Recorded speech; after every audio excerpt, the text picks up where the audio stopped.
So one of the biggest gifts Allah has given us, Allah has given each one of us, is choice, the ability to decide, the ability to choose which route you take, the ability to choose what action to do, what steps to make,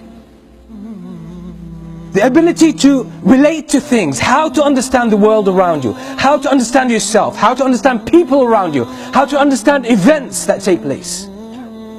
All of this is a matter of decision. You're making decisions at every single moment of your life. But most of us have given up this gift, and we let the society choose for us. We let our culture choose for us. We let sometimes our friends and peers choose for us. We let our teachers choose for us. We let our parents choose for us. We let the TV choose for us. We let our politicians choose for us. But on the day of judgment, you will deal with the consequences of all those choices, whether you made them or let someone else take them for you. You will face the consequences on the day of judgment. You will stand before Allah subhanahu wa ta'ala alone. In some narrations the Prophet ﷺ said, even a mother on the day of judgment will come to her son and she would say, "Oh my son, I held you in my womb 9 months. I looked after you. I breastfed you. And I stayed up all night just to look after you.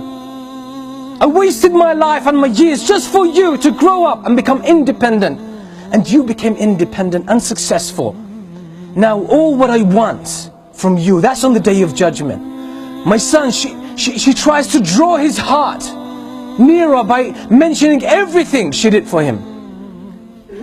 Then she says, 'Oh my son, in exchange of all of this, all what I'm asking for is one hasanah, one good deed, one reward.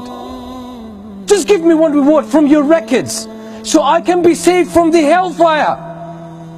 I just can secure a position or a place in paradise. That's all what I'm asking of you.'" You know what? That son, with all his respect and love for his mother, he says, "Mom, with all respect," I'm paraphrasing by the way, "the hasanah you're asking for, I'm more in need of it than anyone else. Some other time, some other time." On that day you will stand before Allah subhanahu wa ta'ala alone, and you will be asked about every single decision. The woman passing down the street that you looked at and you kept staring at will be brought to you live, you could see it. The moment you were alone and did something wrong, the moment you took some haram money that doesn't belong to you, the moment you dealt with riba, the moment you were backbiting someone or slandering someone, that moment, just before that moment, you had the ability to make a decision, either to engage in a sin or give it up and leave it. But you made the wrong decision, and it will come to you that moment. It will be placed and it will be manifested in front of your eyes when you're standing before Allah subhanahu wa ta'ala, and He will ask you about it. The moment the adhan was called, you know it's time for the prayer, and you didn't pray because you were engaged with something else. Any of these worldly matters, it will be brought to you and you will regret the decisions you made. When you listen to the whispers of shaitan, when you listen to the advice and the social evidence of your friends, of your family, of your culture, and you just flew with the tide, that moment will be brought to you and you will be asked about it, and you will feel so much pain about it. The first moment of pain you'll start to feel is the moment the angels come to you and start dragging your soul out of your body.